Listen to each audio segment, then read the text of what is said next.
আমার পাল্টা প্রশ্ন যে রাজপথে আসলে কি সমাধান হয়ে যাবে? আমরা এখন পর্যন্ত সবচেয়ে বড় রাজনৈতিক দল, এ ব্যাপারে কোনো সন্দেহ নেই।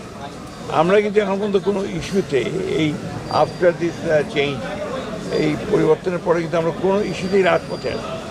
আমরা আলোচনার মাধ্যমেই সমস্ত কিছু সমাধান করতে চাচ্ছি। মনে করি এটা কোনো প্রয়োজন ছিল না, কারণ আলোচনা তো শেষ হয়নি এখন।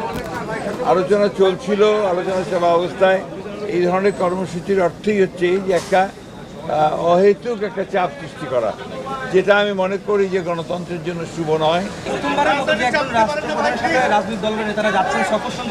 নট নেসেসারিলি, আগেও গেছে। হ্যাঁ, আগেও অনেকে। আমাদের গুরুত্বপূর্ণ বিষয়ে দেশের সিদ্ধান্ত প্রায় তো বাইরে হচ্ছে দেখছি, এবারে কি আমরা সে ধরনের একটা আশা দেখতে পারি কিনা আপনাদের মাধ্যমে? না, আমি মনে করি না। আমাদের দেশের সিদ্ধান্ত আমাদের নিজেদেরই নিতে হবে এবং সেটা আমাদের সমন্বিত প্রচেষ্টায় ঐক্যবদ্ধভাবে আমাদেরকে নিতে হবে।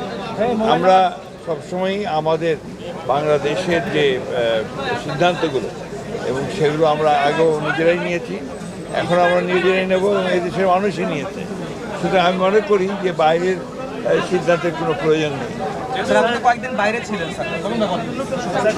ঢাকায় আজকে প্রথম কর্মসূচি পালন করলো জামাত ইসলাম সহ বেশ কয়েকটি পাঁচ দফা দাবি, যার প্রথমটি হচ্ছে জুলাই সনদ বাস্তবায়ন করতে হবে নির্বাচনের আগে বা তার অধীনে নির্বাচন, পিআর পদ্ধতি, এইসব বিষয় নিয়ে তারা রাজপথে কর্মসূচি ঘোষণা করছে এবং পালন করছে আজকে প্রথম দিন। আমি এবং সঠিক সিদ্ধান্ত নেওয়ার ব্যাপারেও শুভ নয়। আমাদের সেক্রেটারি বলছেন যে আলোচনা টেবিলে সমাধান হচ্ছে না এবং সেই সাথে তিনি বলছেন যে আপনার যেহেতু হচ্ছে না তাই তারা আসলে এই ধরনের কর্মসূচি এইভাবে রাজপথে আসলে সমাধান হয়ে যাবে? আমার পাল্টা প্রশ্ন যে রাজপথে আসলে কি সমাধান হয়ে যাবে? আমরা এখন পর্যন্ত সবচেয়ে বড় রাজনৈতিক দল, এ ব্যাপারে কোনো সন্দেহ নেই। আমরা কিন্তু এখন পর্যন্ত কোনো ইস্যুতে এই আফটার দিস চেঞ্জ, এই পরিবর্তনের পরে কিন্তু আমরা কোনো ইস্যুতেই রাজপথে আসি। আমরা আলোচনার মাধ্যমেই সমস্ত কিছু সমাধান করতে চাচ্ছি। তা আমার বিশ্বাস এটা আলোচনার মাধ্যমে শেষ হবে। দাবিগুলো করা হচ্ছে পিআরের মাধ্যমে নির্বাচন না, কেন আমরা বারবারই বলেছি পিআরের ব্যাপারে আমাদের অবস্থান থেকে অত্যন্ত পরিষ্কার।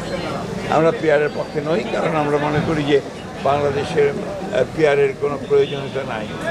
আপনার অন্য কোনো কি বললেন? জুলাই সনদের তো চলছে, জুলাই সনদের আলোচনা চলছে, অনেকগুলো বিষয়ে আমরা একমত হয়েছি। সেই বিষয়গুলো নিয়ে সামনে আসলে একটা জিনিস যেটা খুব পরিষ্কারভাবে আমি মনে করি যে এখানে যেটাই করা হোক সেটা জনগণের সমর্থন হচ্ছে সবচেয়ে বড় প্রয়োজন। জনগণের সমর্থন আসে নির্বাচনের মধ্য দিয়ে, যে পার্লামেন্ট আসে সেই পার্লামেন্টের মধ্যে সেটা আসে এবং পার্লামেন্ট রাইট, সে সংবিধান পরিবর্তন করতে পারবে, সংবিধানের অ্যামেন্ডমেন্ট করতে পারবে, সেটা তো সেখানেই সম্ভব। তাদের দাবির মধ্যে আরেকটা দাবি আছে, জাতীয় পার্টি এবং 14 দলের রাজনীতি নিষিদ্ধের দাবিটা আছে। এই ব্যাপারে আমাদের বক্তব্য আমরা খুব পরিষ্কার করে আগেও বলেছি, এখনও বলছি যে আমরা কোনো রাজনৈতিক দলকে নিষিদ্ধ করার পক্ষে নই।